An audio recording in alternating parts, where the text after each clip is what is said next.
ஓம் சாய்ராம் ஓம் சாய்ராம் ஓம் சாய்ராம். அத்தியாயம் 6. ஸ்ரீராமநவமி திருவிழாவும் மசூதி பேர்களும் குருவின் கை தீண்டலினால் ஏற்படும் பயன். ஸ்ரீராமநவமி திருவிழா, அதன் ஆரம்பம், மாறுதல்கள் முதலென மசூதி ரிப்பேர்கள். ஸ்ரீராமநவமி திருவிழாவையும் மசூதி ரிப்பேரையும் பற்றி விவரிப்பதற்கு முன்னால் சத்குருவை பற்றி முன்னோடி குறிப்புகளை சிலவற்றை ஆசிரியர் கீழ்கண்டவாறு கூறுகிறார். குருவின் கை தீண்டலினால் ஏற்படும் விளைவு பயன். எங்கே உண்மை அல்லது சத்குரு வழிகாட்டியாக இருக்கிறாரோ அங்கே இவ்வுலக பெருங்கடலுக்கு அப்பால் நம்மை பத்திரமாகவும் எளிதாகவும் அவர் நிச்சயம் அழைத்து செல்வார். சத்குரு என்னும் சொல்லானது நமது மனதிற்கு சாய்பாபாவை கொணர்கிறது. எனக்கு முன்னால் அவர் நின்று கொண்டிருப்பது போலும், உதி என்னும் திருநீற்றை எனது நெற்றியில் இடுவதைப் போன்றும், அவரது ஆசைகள் நல்கும் கரத்தை என் தலைமீது வைப்பதைப் போன்றும் எனக்கு தோன்றுகிறார். எனது இதயம் மகிழ்ச்சியால் நிரம்புகிறது. அன்பு எனது கண்களில் இருந்து பொங்கி வழிகின்றது. குருவின் கரம் தீண்டலில் சக்தியானது வியக்கத்தக்கதாகும். உலகை அழிக்கும் நெருப்பால் அழிக்கப்படாத எண்ணங்களும் ஆசைகளையும் உடைய இந்த நுட்பமான உடம்பு குரு சாதாரணமாக கரம் தீண்டுவதாலேயே அழிக்கப்படுகிறது. முந்தைய பல பிறவிகளில் உண்டான பல பாவங்களும் சுத்தமாக அடித்து செல்லப்படுகின்றன. மதங்கள். கடவுளை பற்றிய பேச்சுக்களை கேட்டவுடனே சஞ்சலப்படுபவர்களின் பேச்சு கூட அமைதியடைகிறது. சாய்பாபாவின் சுந்தர ரூபத்தை பார்த்தாலே மகிழ்ச்சியால் நமது தொண்டை அடைக்கிறது. கண்ணீர் வெள்ளம் பெருக்கெடுக்கிறது. உணர்ச்சிகள் உள்ளத்தை வெல்கின்றன. நானே அது பிரம்மம் என்னும் உணர்வை அது எழுப்பிவிடுகிறது. தன்னை அறிதலின் ஆனந்தத்தை ஸ்தாபிக்கிறது. நான் நீ என்றும் வேறுபாட்டை கரைத்து அவ்வப்போதே நம்மை உச்சத்துடன் ஒரே உண்மையுடன் ஒன்றாக்குகிறது. புனித நூல்கள் யான் பயில தொடங்குதோறும் ஒவ்வொரு அடியிலும் எனது சத்குருவால் ஞாபகமூட்டப்படுகின்றேன். சாய்பாபாவே ராமனும் கிருஷ்ணனுமாகி என்னை அவரின் கதைகளை கேட்க செய்கின்றார். உதாரணமாக, நான் பாகவதம் கேட்க தொடங்கும் முன்பாக தரையிலிருந்து கால் வரை சாய்பாபா கிருஷ்ணராகிவிடுகிறார். அவரே பாகவத்தையோ உத்தவ கீதையோ கிருஷ்ண பரமாத்மன் தன் சீடர் உத்தவருக்கு அளித்த உபதேச பாடல்கள். மக்களின் நன்மைக்காக பாடுகிறார் என்றும் நினைக்கிறேன். நான் உரையாட போகும்போது உடனே சாய்பாபாவின் கதைகள் உரிய விளக்கங்கள் தருவதற்கு ஏதுவாக என் நினைவிற்கு வருகின்றன. எதையாவது நான் எழுத தொடங்கும் போது சில வார்த்தைகளையோ சில வாக்கியங்களையோ என்னால் எழுத முடியாது. ஆனால் அவராகவே என்னை எழுத செய்யும்போது நான் எழுதுகிறேன். எழுதி கொண்டே இருக்கிறேன். அதற்கோர் முடிவில்லை. சீடனின் அகங்காரம் தலையெடுக்கும் போது அவர் தம் கரங்களால் அதை கீழே அழுத்தி தமது சக்தியை கொடுத்து அவனது குறிக்கோளை அவன் எய்தும்படி செய்கிறார்.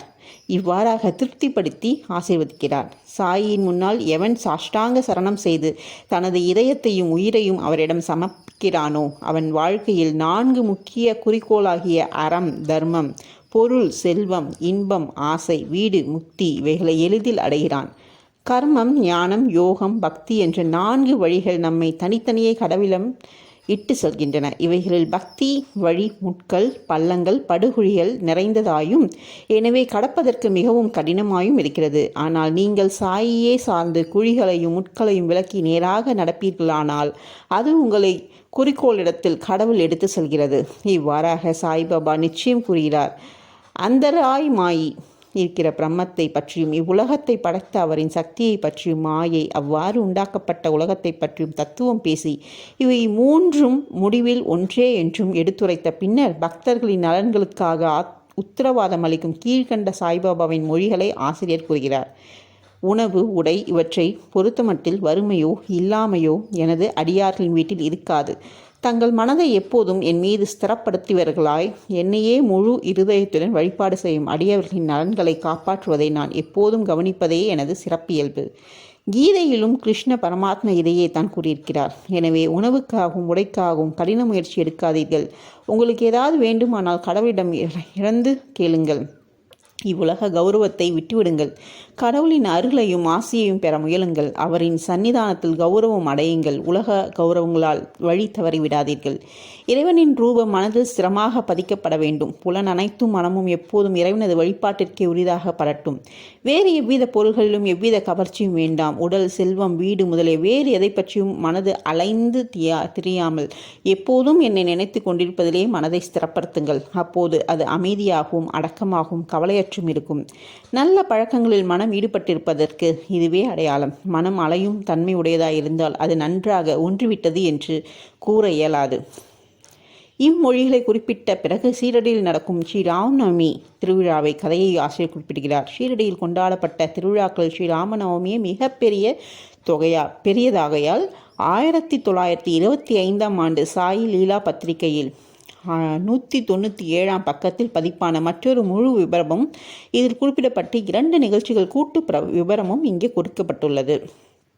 தோற்றம்: கோபர் காங்வாயின் சர்க்கிள் இன்ஸ்பெக்டராக இருந்தவர் திரு கோபால் ராவ் குன் ஆவார். அவர் பாபாவின் பெரும் அடியவர். அவருக்கு 3 மனைவிகள் இருந்தார்கள். ஆனால் ஒரு குழந்தையும் இல்லை. சாய்பாபாவின் அருளால் அவருக்கு ஓர் ஆண் குழந்தை பிறந்தது. அந்த மகிழ்ச்சியினால் 1897 அவருக்கு ஒரு திருவிழா அல்லது உருஸ் கொண்டாடும் எண்ணம் உதித்தது. தாத்யா பாடில், தாதா கோதே பாடில், மாதவ்ராவ் தேஜ்பாண்டே போன்ற மற்ற ஷீரடி அடியவர்களிடம் கோபால்ராவ் தனது எண்ணத்தை வெளியிட்டார். அவர்கள் எல்லோரும் இந்த யோசனையை உடன்பட்டு சாய்பாபாவின் அனுமதியையும் ஆசையையும் பெற்றனர். இவ்விழாவை கொண்டாடுவதற்கு கலெக்டரின் அனுமதி பெறுவதற்கு விண்ணப்பம் செய்யப்பட்டது. ஆனால் கிராம குல்கர்னி அதிகாரி திருவிழா நடத்துவதற்கு எதிரிய தடையாக தகவல் கொடுத்ததால் அனுமதி மறுக்கப்பட்டது. ஆனால் சாய்பாபா அதை ஆசீர்வதித்திருப்பதால் அவர்கள் மறுபடியும் முயன்று முடிவாக வெற்றி பெற்றனர். சாய்பாபாவின் ஆலோசித்த பிறகு உருஸ் தினம் ஸ்ரீ ராமநவமி என்று இருக்கலாம் என்று தீர்மானிக்கப்பட்டது. பாபா தமது நோக்கத்தில் ஏதோ ஒரு முடிவு வைத்திருந்ததாக தோன்றுகிறது. அதாவது ஸ்ரீ ராமநவமி, உருஸ் என்ற 2 திருவிழாக்கள் அல்லது பண்டிகைகள் ஒன்றாக இணைப்பதென்பது இந்து முஸ்லீம் ஆகிய 2 சமூகத்தினரையும் ஒற்றுமைப்படுத்துவதற்காக ஆகும். இக்குறிக்கோளை அடைந்த பிற்கால நிகழ்ச்சிகள் காட்டுகின்றன. திருவிழாவுக்கு அனுமதி கிடைத்தது. ஆனால் மற்ற கஷ்டங்கள் முளைத்தன. ஷீரடி ஒரு கிராமம். அங்கு தண்ணீர் பஞ்சம் இருந்தது. ஷீரடியில் 2 கிணறுகள் இருந்தன. உபயோகப்படுத்திய ஒரு கிணற்றில் நீர் வற்றிவிட்டது. மற்றொன்று உப்பு நீர். இந்த உப்பு தண்ணீரானது சாய்பாபா மலர்களை வீசியதன் மூலம் இனிமை பொருந்தியதாக மாற்றப்பட்டது. இக்கிணற்று தண்ணீர் போதாமையால் நெடுதூரத்திலிருந்து தோல் சாக்குகளில் கிணற்றிலிருந்து தண்ணீர் கொண்டு வருவதற்காக தாத்தியா பாடில் ஏற்பாடு செய்ய வேண்டியதாயிற்று. தற்காலிக கடைகள் கட்டப்பட்டு மல்யுத்த சண்டைக்கு ஏற்பாடு செய்யப்பட்டது. கோபால் ராவ் குண்டிற்கு அகமத் நகரை சேர்ந்த தாமு அண்ணா காசார் என்ற ஒரு நண்பர் இருந்தார். அவர் 2 மனைவிகளை திருமணம் செய்தும் பிள்ளையில்லாத குறையில் அம்மாதிரியே மகிழ்ச்சியற்றவராய் இருந்தார். அவரும் சாய்பாபாவினால் அனுகிரகிக்கப்பட்டு புதல்வர்களை அடைந்தார். திருவிழாவின் ஊர்வலத்திற்காக ஒரு சாதாரண கொடி தயாரித்து கொடுக்கும்படி இவரை திருகுன் தூண்டினார். திரு நானா சாஹிப் நிமோன்கரை மற்றொரு எம்ப்ராய்டரி வேலை செய்யப்பட்ட கொடி தயாரித்து கொடுக்கும்படி தூண்டி அதில் வெற்றியும் பெற்றார். கிராமத்தில் திருவிழாவில் 2 கொடிகளும் ஊர்வலமாக எடுத்து செல்லப்பட்டு துவாரகமாயி என்ற சாய்பாபாவினால் அழைக்கப்பட்ட மசூதியின் 2 மூலைகளிலும் ஊன்றப்பட்டன. இது இன்றளவும் நடைபெற்று வருகிறது. சந்தனக்கூடு ஊர்வலம். இத்திருவிழாவில் மற்றொரு ஊர்வலமும் துவங்கப்பட்டது. கோர்ஹாலாவின் முகமதிய பக்தரான திரு அமித் சக்கர் தலால் அவர்களால் இச்சந்தன ஊர்வலத்தின் எண்ணம் உருவானது. பெரும் முகமதிய ஞானியரை கௌரவிக்கும் முகமாக இவ்வூர்வலம் நடைபெற்றது. இந்த ஊர்வலத்தின் சந்தன குழம்பும் சந்தன பொடியும் தாலி என்னும் தட்டுக்களில் இடப்பட்டு பேண்டு வாத்தியமும் மற்றும் இசை முழங்கி உடன் வர நறுமண பொருட்கள் முன்னால் புகைந்து கொண்டு செல்ல கிராமத்தின் வழியாக எடுத்து செல்லப்பட்டது. மசூதிக்கு திரும்பிய பின்னர் தட்டுக்களில் உள்ளவைகள் நிம்பா என்னும் குழிகளில் கொட்டப்பட்டன மற்றும் மசூதியின் சுவரில் கைகளால் பூசப்பட்டது. முதல் 3 ஆண்டுகளில் திரு அமீர் சக்கர் அவர்களால் இவ்வேலை மேற்பார்வையிடப்பட்டது. பின்னர் அவரது மனைவியால் பார்க்கப்பட்டது. எனவே ஒரே நாளில் முகமதியரால் சந்தன கூடும் இந்துக்களால் கொடிகளும் அருகருகில் சென்றன. இப்போது எவ்வித இடையூறுமின்றி அங்கனம் நடந்து கொண்டிருக்கிறது. ஏற்பாடு: சாய்பாபாவின் அடியவர்களுக்கு இந்த நாள் புனிதமானதும் மிகவும் பிரியமானதும் ஆகும். பெரும்பாலான அடியவர்கள் கூடி விழாவை நிர்வகிப்பதில் பெரும் பங்கு வகித்தனர். எல்லா வெளி ஏற்பாடுகளையும் தாத்யா கோதே பாடில் பார்த்து கொண்டார். உள் நிர்வாகம் முழுவதும் சாய்பாபாவின் பக்தியான ராதா கிருஷ்ணமாயிடமே ஒப்புவிக்கப்பட்டது. அவ்விழாவின் போது இவளது இருப்பிடம் விருந்தாளிகளால் நிறைந்து இருந்தது. அவர்களது தேவைகளையும் விழாவிற்குரிய தேவையான பொருட்களையும் ஏற்பாட்டையும் அவள் கவனித்ததாக வேண்டும். மசூதி முழுவதும் அதன் சுவர், தரை முதலியவைகளை கழுவிட்டு சுத்தம் செய்து சாய்பாபாவின் அணையா விளக்கான துணியினால் கறி பிடித்தும் கருத்தும் போயிருக்கும் மசூதி சுவர்களை எல்லாம் வெள்ளையடிப்பதும் அவள் விருப்பமுடன் செய்த மற்றொரு வேலையாகும். இவ்வேலையை ஒரு நாள் விட்டு ஒரு நாள் சாய்பாபா சாவடிக்கு தூங்க போயிருக்கும் முந்தைய இரவில் செய்வாள். துணி, அணையா நெருப்பு உட்பட எல்லா பொருள்களையும் எடுத்து கசடர கழுவி மசூதி சுவரை வெள்ளையடித்த பின்னர் முன்போல் திருப்பி வைத்துவிட வேண்டும். இத்திருவிழாவில் சாய்பாபாவுக்கு மிகவும் பிடித்த அம்சமான ஏழைகளுக்கு அன்னதானம் வழங்குதலும் ஒரு பெரும் நிகழ்ச்சியாகும். ராதாகிருஷ்ணமாயின் இருப்பிடத்தில் பெருமளவில் சமையலும் பல்வேறு வகையான உணவுப் பொருட்களும் இனிப்பு பதார்த்தங்களும் தயாரிக்கப்பட்டன. பல்வேறு செல்வந்தர்களான பக்தர்கள் இந்நிகழ்ச்சியில் பெரும் பங்கு வகித்தனர். உருசை ஸ்ரீ ராமநவமி திருவிழாவாக மாற்றுதல். இவ்வாறாக விஷயங்கள் எல்லாம் நடந்து கொண்டிருந்தன. 1912ஆம் ஆண்டு வரை இவ்விழா படிப்படியாக முக்கியத்துவம் அடைந்து வந்து ஒரு மாறுதல் நிகழ்ந்தது. அந்த ஆண்டு திரு கிருஷ்ணராவ் ஜோகேஸ்டர் பீஷ்மா சாயி சகுனா வாஸ்னா என்ற சிறு புத்தகத்தின் ஆசிரியர் அமராவதியை சேர்ந்த தாதா சாஹிப் காபர்பேட்டையுடன் திருவிழாவுக்கு வந்து முந்தைய தினம் தீஷீத்தில் வாலாவில் தங்கியிருந்தார். அவர் தாழ்வாரத்தில் படுத்து கொண்டிருந்த போது திரு லக்ஷ்மண் ராவ் என்ற காகா மகாஜனி மசூதிக்கு பூஜை சாமான்களுடன் போய்க் கொண்டிருந்தார். அப்போது பீஷ்மாவுக்கு ஒரு புது எண்ணம் தோன்றியது. அவரை காகா நோக்கி பின்வருமாறு கூறினார். ஷீரடியில் உருஸ் அல்லது சந்தன திருவிழா ஸ்ரீராமநவமி அன்று கொண்டாடப்படும். உண்மைக்கு ஏதோ ஒரு தெய்வ ஏற்பாடு இருக்கிறது. இந்துக்களுக்கு ஸ்ரீராமநவமி தினம் மிகவும் பிரியமானது. பின்னர் ஏன் இந்த நாளில் ஸ்ரீராமநவமி கொண்டாட்டத்தை ஆரம்பிக்கக்கூடாது? காகா மகாஜனி கருத்தை விரும்பினார். பாபாவின் அனுமதியை விஷயத்தில் பெறுவது என முடிவு செய்யப்பட்டது. இத்திருவிழாவில் கீர்த்தனை செய்யும் கடவுளின் புகழைப்பாடும் ஹரிதாஸை எங்கனம் அடைவது என்பது முக்கியமான கடினமான விஷயமாகும். ராமர் பிறந்ததை பற்றி தன்னுடைய பாடல்களான ராம் அக்கியன் தயாராய் இருப்பதாகவும் தானே கீர்த்தனைகளை பாடுவதாகவும் பீஷ்மா கூறி பிரச்சனைகளை தீர்வு கண்டார். காகா மகாஜனி அப்போது ஹார்மோனியம் வாசிக்க வேண்டும். ராதாகிருஷ்ணமாயியால் தயாரிக்கப்பட்ட சுன்வடாவை சர்க்கரை கலந்த இஞ்சி பொடி பிரசாதமாக பெறுவதற்கு ஏற்பாடு செய்யப்பட்டது. பின்பு அவர்கள் பாபாவின் அனுமதியை பெறுவதற்கு சென்றனர். அங்கு நடந்து கொண்டிருந்த எல்லாவற்றையும் அறிந்திருந்த பாபா வாதாவில் என்ன நடந்து கொண்டிருந்தது என்று மகாஜனியிடம் வினவினார். குழப்பமடைந்த மகாஜனி கேள்வியின் அர்த்தத்தை அறிய முடியாமல் அமைதியாக இருந்தார். பின்னர் பாபா பீஷ்மாவை அவர் என்ன சொல்கிறார் என்று கேட்டார். ஸ்ரீராமநவமி திருவிழா கொண்டாடுவதன் கருத்தை அவர் தெரிவித்து பாபாவின் அனுமதியை கோரினார். பாபாவும் உடனே அனுமதி கொடுத்தார். எல்லோரும் மகிழ்ச்சியுற்று ஜெயந்தி விழாவிற்கு ஏற்பாடுகள் செய்ய தொடங்கினர். மறுநாள் மசூதி துணி ஜோடானை முதலியவற்றால் அலங்கரிக்கப்பட்டது. ராதா கிருஷ்ணமாயினால் ஒரு தொட்டில் கொடுக்கப்பட்டது. பாபாவின் ஆசனத்தில் முன்னர் அது வைக்கப்பட்ட நிகழ்ச்சிகள் ஆரம்பமாயின. பீஷ்மர் கீர்த்தனைக்காக முன்னால் எழுந்து நின்றார். மகாஜனி ஹார்மோனியம் வாசித்தார். மகாஜனியை கூப்பிடும்படி சாய்பாபா ஒரு ஆளை அனுப்பினார். பாபா நிகழ்ச்சிகளை தொடர்ந்து நடத்துவதற்கு அனுமதிப்பாரா என ஐயம் கொண்டு அவர் போக தயங்கி கொண்டிருந்தார். ஆனால் அவர் போன பின்பு பாபா அவரை என்ன நடந்து கொண்டிருக்கிறது என்றும் தொட்டில் ஏன் அங்கு வைக்கப்பட்டிருக்கிறது என்றும் கேட்டார். அவர் ஸ்ரீராமநவமி திருவிழா துவங்கப்பட்டிருக்கிறது என்றும் தொட்டில் அதற்காக வைக்கப்பட்டிருக்கிறது என்றும் கூறினார். அப்பொழுது பாபா நிம்பாரிலிருந்து ஒரு மாலை எடுத்து அதை அவர் கழுத்திலிட்டு பீஷ்மாவுக்கு மற்றொரு மாலை அனுப்பினார். கீர்த்தனை துவங்கியது. அது முடிவடைந்ததும் ஸ்ரீராமருக்கு ஜெயம் என்ற கோஷம் வானை பிளந்தது. குலால் என்ற சிகப்பு பொடி வாத்திய கோஷ்டிடையே சுற்றிலும் தூவப்பட்டது. எல்லோரும் பெருமகிழ்ச்சியில் ஒரு கர்ஜனை கேட்டது. கண்டபடி தூவப்பட்ட சிகப்பு பொடியானது பாபாவின் கண்களுக்குள் சென்றுவிட்டது. பாபா கோபாவேசம் அடைந்து பெருங்குரலில் திட்டவும் கடிந்து கொள்ளவும் ஆரம்பித்தார். இக்காட்சியால் மக்கள் பீதியடைந்து ஓட ஆரம்பித்தார்கள். பாபாவை நன்கறிந்த அவருடைய நெருங்கிய பக்தர்கள் பாபாவின் கடிந்துரைகளையும் திட்டல்களையும் வேஷமிடப்பட்ட ஆசீர்வாதங்கள் என்று எடுத்துக்கொண்டனர். ஸ்ரீராமர் அவதரித்ததும் ராவணனையும் அகங்காரம், கெட்ட எண்ணங்கள் முதலிய அவனுடைய அரக்கர்களையும் கொள்வதற்காகவே பாபா கடுமையான கோபாவேசம் அடைந்ததும் முறையே என அவர்கள் நினைத்தனர். மேலும் ஷீரடியில் ஏதாவது ஒரு புதிய வேலை ஆரம்பிக்கப்படுமானால் பாபா கடுமையான கோபம் கொள்வது வழக்கம். எனவே அவர்கள் அமைதியாக இருந்தார்கள். பாபா தமது தொட்டிலை உடைத்து விடுவார் என்று ராதாகிருஷ்ணமாய் பயந்து போய் மகோஜனிடம் தொட்டிலை எடுத்து வந்து வரும்படி கூறினாள். அவர் சென்று தொட்டிலை தளர்த்தி கழற்று போன சமயம் பாபா அவரிடம் சென்று தொட்டிலை அகற்ற வேண்டாம் என்று கூறிவிட்டார். பின்னர் சற்று நேரத்தில் பாபா சாந்தமடைந்தார். பின்பு மகாபூஜை, ஆரத்தி உள்ளிட்ட அந்நாளைய நிகழ்ச்சிகள் எல்லாம் நிறைவேறின. பிறகு மகாஜனி பாபாவிடம் தொட்டிலை அப்புறப்படுத்த அனுமதி கேட்டார். இன்னும் விழா முடியவில்லை என கூறி பாபா மறுத்துவிட்டார். அடுத்த நாள் கீர்த்தனையும் கோபால் காலா விழாவும் நடைபெற்றன. கீர்த்தனைக்கு பிறகு தயிரும் பொரி அரிசியும் கலந்த ஒரு மண்பானை உடைப்பதற்காக தொங்கவிடப்பட்டிருக்கும். கிருஷ்ணா பரமாத்மா தன் நண்பர்களுக்கான கோபாலர்களுக்கு செய்ததை ஒப்ப அதனுள் இருப்பவை எல்லோரும் பகிர்ந்து அளிக்கப்படும். அதன் பின்னரே பாபா தொட்டிலை அப்புறப்படுத்த அனுமதித்தார். இவ்வாறாக ஸ்ரீராமநவமி திருவிழா நடைபெற்று கொண்டிருக்கையில் பகலில் 2 கொடி ஊர்வலமும் இரவில் சந்தனக்கூடு ஊர்வலமும் வழக்கமான கோலாகலத்துடன் அனைவரின் ஆரவாரத்துடனும் நல்ல முறையில் நடைபெற்றன. இத்தருணத்திலிருந்து பாபாவின் உருஸ் விழாவானது ஸ்ரீ ராமநவமி திருவிழாவாக மாற்றப்பட்டது. அடுத்த ஆண்டிலிருந்து 1913 ஸ்ரீ ராமநவமி நிகழ்ச்சிகள் அதிகரிக்க ஆரம்பித்தன. ராதாகிருஷ்ணமாய் முதல் சைத்ராவிலிருந்து நாம சப்தம் இறைவனது புகழை தொடர்ந்து 7 நாட்கள் பாடிக்கொண்டிருப்பது ஆரம்பித்தாள். எல்லோரும் முறை வைத்து பங்கெடுத்து கொண்டனர். அவளும் சில நாட்கள் அதிகாலையில் கலந்து கொண்டாள்.